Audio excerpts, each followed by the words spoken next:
Question number 10.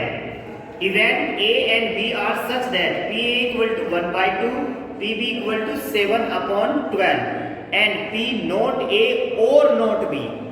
इस बार और आया. देखो बेटा इसको मैं करता हूं, इसको समझना बहुत ध्यान से. क्वेश्चन नंबर 10 इसमें गिवन है event A and B are such that PA equal to 1 by 2, PB equal to 7 by 12 and P not A or not B. P not A और का मतलब यूनियन, नॉट B. तो इसको हम कैसे लिख सकते हैं? पहले और ही लिखने आप. इसको हम लिख सकते हैं P A dash union B dash. ऐसे तो लिख सकते हैं इसको P A dash union B dash. तो यहां से उल्टा करो इसको फॉर्मूले का. तो यस, इसको हम लिख सकते हैं probability of A intersection B का डैश. वेन डायग्राम में मैंने ये समझाया होगा आपको, याद हो आपको. इसको लिख सकते हैं 1 minus P A intersection B. Yes या no? Okay. And how we can find the intersection value? State whether A and B independent. How we can find? Question number 10 में given है ना E A P A P B. इसकी value भी given है. अच्छा 1 by 4. इसकी value भी तो गिवन है 1 by 4. इसकी वैल्यू गिवन है 1 by 4. यस या नो? तो अब देखना ध्यान से. इसको मैं यहाँ पे क्या लिख सकता हूँ? इक्वल टू 1 by 4 लिख सकता हूँ. यस या नो? तो मैं अब क्या करूंगा, इसको यहां से उठा के इधर लाऊंगा. Probability of A intersection B equal to 1 minus 1 by 4. तो probability of A intersection B equal to 3 by 4. This is the value of A intersection B. Yes you no?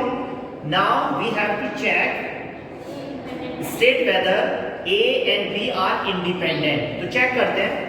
Independent होंगे तो क्या होगा? Probability of A intersection B equal to probability of A into probability of B.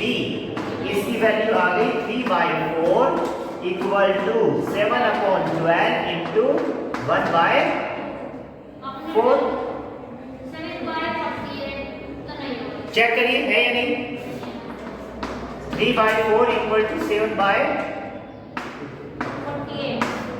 तो इसके बराबर नहीं हो सकता. Means A and B are not independent event. It is not independent event. A and B are not independent event. इस line का मतलब तो जानते हो ना, नॉट इंडिपेंडेंट इवेंट. ठीक है? Check your answer now.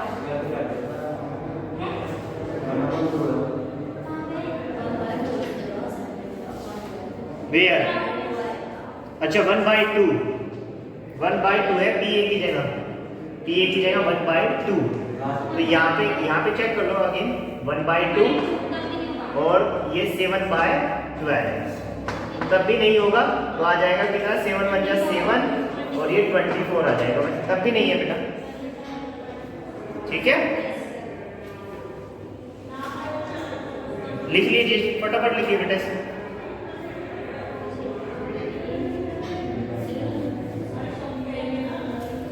जल्दी लिखिए.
कंप्लीटेड?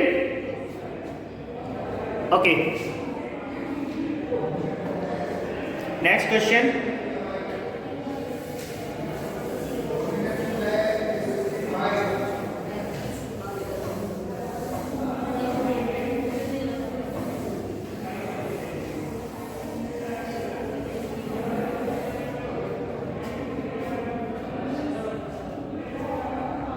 Question number 11.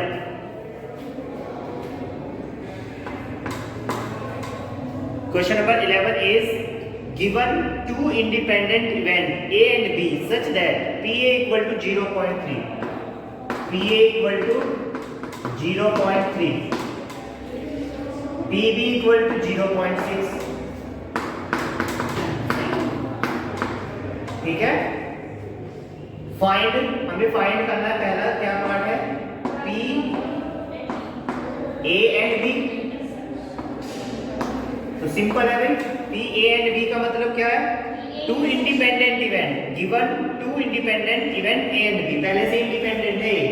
तो P A इंटरसेक्शन B की वैल्यू कितनी आ जाएगी बेटा, बताना जरा. 0.3. भाई यही तो होगा ना, इंडिपेंडेंट इवेंट है तो PA into PB.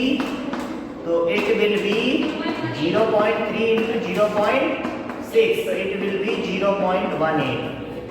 This is the answer. Okay. Go down. चलिए मैं नेक्स्ट क्वेश्चन. यहां तक कोई डाउट तो नहीं है ना बेटा? चलिए नेक्स्ट क्वेश्चन है, second part. P A and not B, ये इंपॉर्टेंट है, ध्यान से देखो इसको. इसको मतलब इसको हम क्या लिख सकते हैं? P A intersection note B, मतलब B नहीं है, B नहीं है. P A intersection B dash, इसका मतलब B इसमें नहीं है. तो इसका फॉर्मूला होगा P A minus P A intersection B. ठीक है, तो P A की वैल्यू कितनी भाई? P A की वैल्यू 0.3 माइनस 0.18. ठीक है, तो सब्ट्रैक्ट करेंगे तो इसको 0.12 इज द आंसर. चेक करिए आंसर.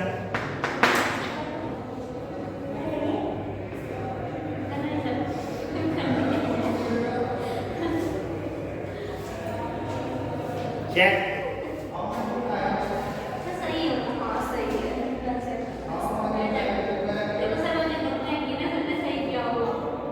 P A और B, तो ये तो बहुत सिंपल है बेटा. P A और B, तो इसका मतलब तो P A union B. Yes या नो? इसका फॉर्मूला तो आप सबको पता है ना? इसका फॉर्मूला होगा P A union P A plus P B minus P A intersection B, है ना? क्लियर है? Next question. Neither A NOR B, neither A, ना तो A है ना B है. तो बताया था अभी अभी इसका नोट A नोट B वाला ये हो जाएगा. हाँ बिल्कुल. Is that clear? लिखिए. Now next question.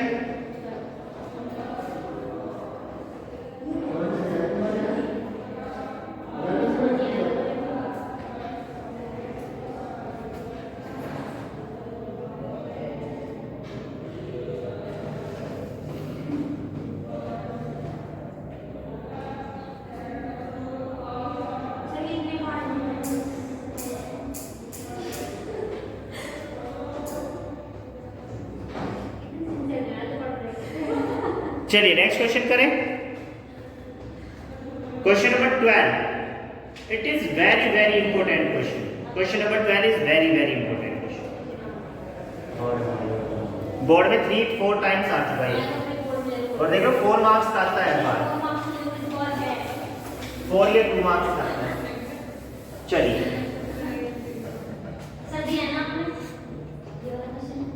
Question number है 12.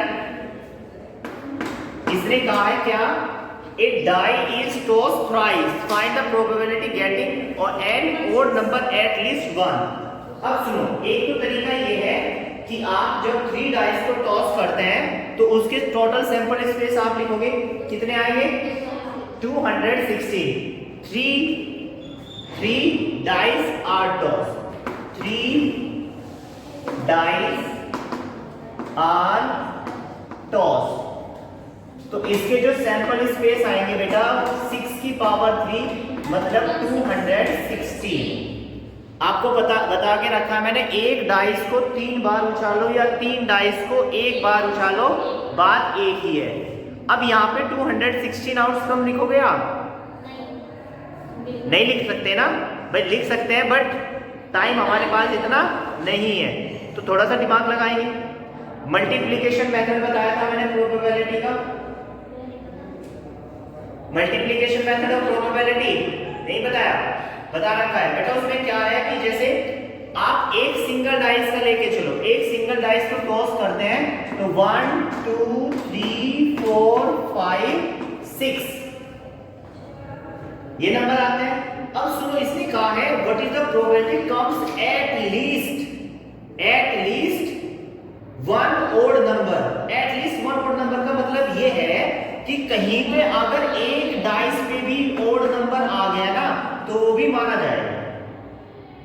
कम से कम एक डाइस पे ओड नंबर आना ही चाहिए। इसका मतलब क्या समझ रहे हो तुम? इसका मतलब समझो कि अगर मैं टोटल आउटकम में से जो जिसपे सभी डाइस पे मतलब तीनों बार इवन नंबर आए उसको घटा दूं तो हाँ भाई तीनों बार 216 आउटकम है, अगर 216 में से वो आउटकम घटा दूं जिसमें हर बार इवन नंबर आया है, मतलब जैसे 1 1 2 2 3 3 4 4 5 5 6 6 ये वाले, अगर ये वाले घटा दो तो आंसर आ जाएगा।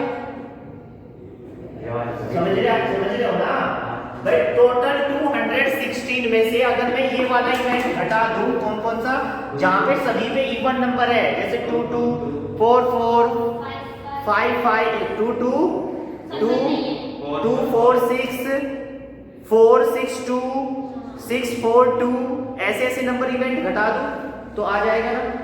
यस या नो? ठीक है, तो मैं पहले वही इवेंट की प्रोबेबिलिटी निकालता हूं। व्हेन डाई, जब मैं एक डाई को टॉस करता हूं तो प्रोबेबिलिटी ऑफ इवन नंबर क्या होगी? 3/6, क्योंकि इवन नंबर कहां पे है? 2 4 और 6, तो ये 3/6 मतलब 1/2। Is that clear? और जब मैं एक डाई को किया तो 1/2, 2 डाई को किया तो 1/2 into 1/2 मल्टीप्लिकेशन मेथड से, 3 डाई को किया तो 1/2 into 1/2 into 1/2, तो 3 डाई को डायरेक्ट निकालता हूं। 3 डाइस आर टॉस, तो प्रोबेबिलिटी ऑफ इवन नंबर कितनी आएगी? 1/2 into 1/2 into 1/2 मतलब 1/8। समझे इस बात को? नहीं समझे? देखो, एक डाई है, उसको आपने थ्रो किया, इवन नंबर आने की प्रोबेबिलिटी 1/2। हाँ 1/2। अब 2 डाइस लिए, मल्टीप्लिकेशन मेथड और प्रोबेबिलिटी समझ, 2 डाइस लिए, दोनों को टॉस कर दिया, ऐसे दोनों को थ्रो कर दिया, तो पहले पे भी 1/2 है प्रोबेबिलिटी, दूसरे पे भी 1/2, दोनों को एक साथ कर रहा हूं तो मल्टीप्लाई करते हैं इवेंट को, तो 1/2 into 1/2।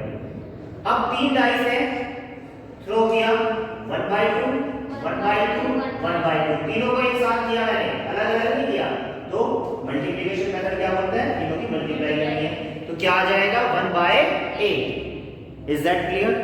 इसमें कोई डाउट नहीं है। अब मुझसे पूछा गया है क्या? एटलीस्ट वन ओड नंबर, ये तो है प्रोबेबिलिटी किसकी? इवन नंबर आने की। मुझसे पूछा गया है एटलीस्ट वन ओड नंबर, तो probability of at least one odd number, इसकी प्रोबेबिलिटी हो जाएगी बेटा 1 माइनस 1/8, तो आंसर 7/8, यही आंसर। समझ आया? लिख लीजिए ये आंसर, नोट कर लीजिए बेटा।